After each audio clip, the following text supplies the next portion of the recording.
പെരയ്ക്ക് മീതെ സ്വർണം കായ്ക്കുന്ന മരം ചാഞ്ഞു കഴിഞ്ഞാലും അത് വെട്ടിക്കളയണമെന്ന് പണ്ടുള്ളവർ പറഞ്ഞു കേട്ടിട്ടുണ്ട്. അതിപ്പോൾ എത്ര ഒരുപാട് ആനുകൂല്യങ്ങൾ തരുന്ന ഒരു വ്യക്തിയാണെങ്കിൽ പോലും നമ്മുടെ തലയിൽ കയറി നിന്ന് ഡാൻസ് കളിക്കാൻ നോക്കി കഴിഞ്ഞ് കഴിഞ്ഞാൽ നമ്മളത് തന്നെ ചെയ്യണം. പലപ്പോഴും നമ്മൾ ആ മരത്തിനോടുള്ള ഇഷ്ടം കൊണ്ടോ അതുപോലെ തന്നെ ആ വ്യക്തിയോടുള്ള ഇഷ്ടം കൊണ്ടോ അതൊന്നും ചെയ്യാറില്ല. പക്ഷെ പിന്നീട് നമ്മളതൊക്കെ അനുഭവിക്കേണ്ടി വരുമല്ലോ എന്ന് ഓർക്കുമ്പോൾ ഈ ഒരു ചെറിയ വിഷമം മാറ്റി നിർത്തിയിട്ട് എന്താ അതിൻ്റെ ഇടയിൽ അച്ഛനവിടെ ഡാൻസ് കളിക്കുകയാണോ, ആ വിഷമം മാറ്റി നിർത്തിയിട്ട് എന്ത് ചെയ്തു, ഒത്തിരി കടുമാങ്ങയൊക്കെ തരുന്നുണ്ടായിരുന്നൊരു മാവായിരുന്നു, അങ്ങനെ അത് വെട്ടി. അതുപോലെ തന്നെ എന്താ ഈ കരിമ്പന ഉണ്ടല്ലോ, നമ്മൾ പാലക്കാട്ടുകാർക്ക് കരിമ്പന എന്ന് തന്നെ പറയും, ആ കരിമ്പന തന്നെയാണ് അതിൻ്റെ പേര്. അപ്പോൾ അത് തൊടിയിൽ കുറച്ചായിട്ട് ഉണങ്ങി നിൽക്കുന്നുണ്ടായിരുന്നു, വലുതായിരുന്നു, അങ്ങനെ അത് മുറിച്ചു.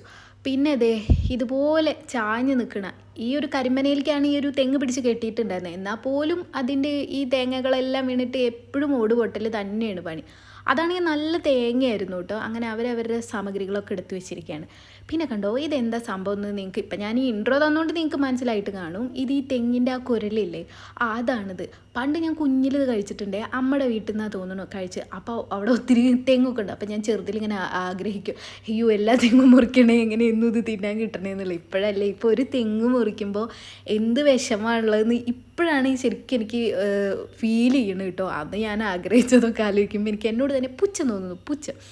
പിന്നെ ഇതുണ്ടല്ലോ, ഇത് നല്ല ടേസ്റ്റ് ആയിരുന്നു. അതായത് ചെള്ള് സാധനം ഉണ്ടല്ലോ, അതിന് ആ മടലും ഓലയൊക്കെയാണ് ഇത് എന്നുള്ളത് അന്നൊന്നും ചെറുപ്പത്തിലൊന്നും അറിയില്ല. ഇപ്പോൾ ഇത് ആലോചിക്കുമ്പോഴും ഇതാണല്ലോ ഇത്രയും വലുതായി, ഒരു കുഞ്ഞു കുട്ടി വലുതായിട്ട് വലിയ ആളായി മാറുന്ന പോലെ ആണല്ലോ എന്ന്. അങ്ങനെ അത് നിന്ന് കഴിഞ്ഞ് ഞാൻ പുറത്തിറങ്ങി കഴിഞ്ഞപ്പോൾ പേരേമണ്ടല്ലോ, ഇത് എന്താണെന്നറിയോ, പുഴുവാണിടോ, പുഴു അതിനെ അട്ടി പിടിച്ചിരിക്കുക. അത് മാറ്റാൻ വേണ്ടി ഞാൻ ചിക്കൻ ഫ്രൈ മനസ്സിലാലോചിച്ച് തിരിച്ചു പോയപ്പോൾ എനിക്കിതേ ബജി ഉണ്ടല്ലോ, കായ ബജി കൊണ്ടുവന്നിരിക്കുന്നത്. അങ്ങനെ ഞാൻ അത് കഴിച്ചതിന് ശേഷം ഞാൻ വീണ്ടും എന്ത് ചെയ്തു, പുറത്തൊക്കെ ഒന്ന് ഇറങ്ങി നോക്കി. അപ്പം നല്ല വെണ്ടയൊക്കെ അത്യാവശ്യം മുറിക്കാറായിട്ട് ഉണ്ട്. അമ്മ അതിനി വിത്തിന് നിർത്തിയാണോ എന്നൊന്നും അറിയില്ല കേട്ടോ. പിന്നെ ഇത് ഏകദേശം ഇതൊക്കെ മാറ്റാറ് അമ്മ കവറിലാണ് വെച്ചിരിക്കുന്നത്. എനിക്കെന്തോ കവറിൽ വെക്കുന്നത് ഇഷ്ടമല്ല.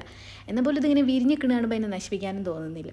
പിന്നെ ഉണ്ടല്ലോ, മുളകിൻ്റെ ഒരു സാമ്രാജ്യം എന്ന് പറഞ്ഞു കഴിഞ്ഞാൽ ഒരു വലിയ സാമ്രാജ്യം തന്നെയാണ് അമ്മ അവിടെ ഉണ്ടാക്കിയിരിക്കുന്നത്.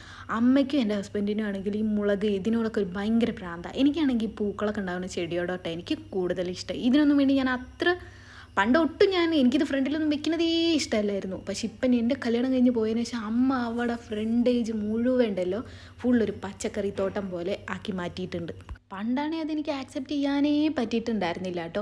ഇപ്പം എന്തോ ഒരു തള്ളവൈബ് ആയതുകൊണ്ടാണ് എന്താണെന്ന് എനിക്കറിയില്ല. ഇപ്പം എനിക്ക് പിന്നെയും പച്ചക്കറികളോടൊക്കെ ഒരു ഇൻട്രസ്റ്റൊക്കെ വന്ന് തുടങ്ങിയിട്ടുണ്ട്. അതിനോടൊക്കെ ഒരു സ്നേഹം തോന്നിയിട്ടുണ്ട്.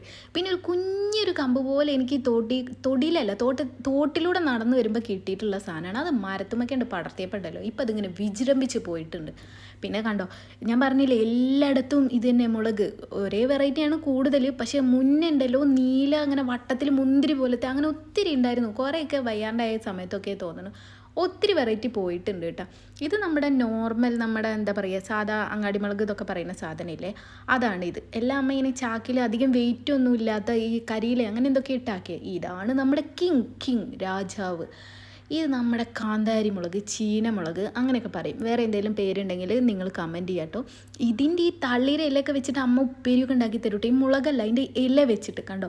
തൊടിയിൽ ഇനിയിപ്പോൾ കുറച്ച് ക്ലീൻ ആക്കിയ കുറച്ച് പോഷൻ ഉണ്ടായിരുന്നു, അവിടെയൊക്കെ നോക്കി കഴിഞ്ഞപ്പോഴും അവരും ഈ മുളകിനെ സംരക്ഷിച്ച് അവിടെ നിർത്തിയിട്ടുണ്ട് കേട്ടോ. അതിമ്മലും ഒത്തിരി മുളക്. ഇത് കണ്ടോ, നീലയുടെ ഇപ്പോഴുള്ള ഒരു വെറൈറ്റിയാണ്. ഇതിൽ ആ ഉണ്ട മുന്തിരി പോലെ ഉണ്ടായിരുന്നു. ശരിക്കും നമുക്ക് ഒരാൾക്ക് പൊട്ടിച്ച് കൊടുത്തു കഴിഞ്ഞാൽ അത് മുന്തിരിയാന്നൊക്കെ വിചാരിച്ച് പോകും. അത്രയും ഒറിജിനാലിറ്റി ഉള്ള ഒരു മുളകായിരുന്നു. ഇപ്പം ഈ നീലയിൽ ആകെ ഇതാണുള്ളത്. ഇനി നമുക്ക് കുറച്ച് മഴയൊക്കെ പെയ്തതായോണ്ടാ തോന്നുന്നത് നല്ലൊരു ഫ്രഷ് ആയിട്ട് നിൽക്കുന്നുണ്ട് ഈ ചെടി. ഇതെന്തോ ഒരു ഓർക്കിഡ് വെറൈറ്റി ആണെന്ന് പറഞ്ഞിട്ടൊക്കെയാണ് എനിക്കിത് കിട്ടിയത്. ഞാൻ മേടിച്ചോ അല്ല കേട്ടോ. ഞാൻ അങ്ങനെ ഒത്തിരി ഒന്നും പൈസ കൊടുത്തൊന്നും ചെടിയൊന്നും വാങ്ങില്ല. ആരെങ്കിലും വീട്ടിൽ പോകുമ്പോഴോ ഇല്ലെങ്കിൽ എവിടെന്നെങ്കിലുമൊക്കെ, പ്രത്യേകിച്ച് നമ്മൾ ട്രിപ്പൊക്കെ പോകുമ്പോഴൊക്കെ ഉണ്ടല്ലോ, അവിടെ നിന്നൊക്കെ ഞാൻ കളക്ട് ചെയ്തിട്ട്, അതായത് നമ്മളിപ്പോൾ ട്രിപ്പ് പോണ സ്ഥലത്തെ അവിടുത്തെ വൈൽഡ് ചെടികളൊക്കെ ആയിരിക്കും ഞാനൊക്കെ പറിച്ചിട്ട് കൊണ്ടുവന്ന് ഉണ്ടാക്കും. പിന്നെ ഈ ചൈനീസ് ബാൽസ് ആണെങ്കിലും നല്ല സൂപ്പറായിട്ട് നല്ല ഇത് നിൽക്കുന്നുണ്ട്. ഒരു മഴയും കൂടിയും കിട്ടിയപ്പോഴും പിന്നെ അമ്മ അത്യാവശ്യം നോക്കുന്നുണ്ട് കേട്ടോ. അതുകൊണ്ടാണ് ആ ഒരു ബ്യൂട്ടിയിൽ അത് നിൽക്കുന്നത്. പിന്നെ പറയുന്നത് കുറേ 10 മണികളാണ്. അത് ഇതിലും വെറൈറ്റീസൊക്കെ ഉണ്ടായിരുന്നു. അപ്പോൾ എനിക്ക് എൻ്റെ കുഞ്ഞിൽ നല്ല ഓർമ്മയുണ്ട്. നമ്മൾ ഈ 2-2.5 വയസ്സിലൊക്കെ നടന്നു തുടങ്ങുമ്പോൾ ഉണ്ടാവുമല്ലോ, അമ്മയുടെ വീട്ടിൽ ഈ ബ്രൗണും വൈറ്റും ഒക്കെ മിക്സ് ആയിട്ടുള്ളതൊക്കെ.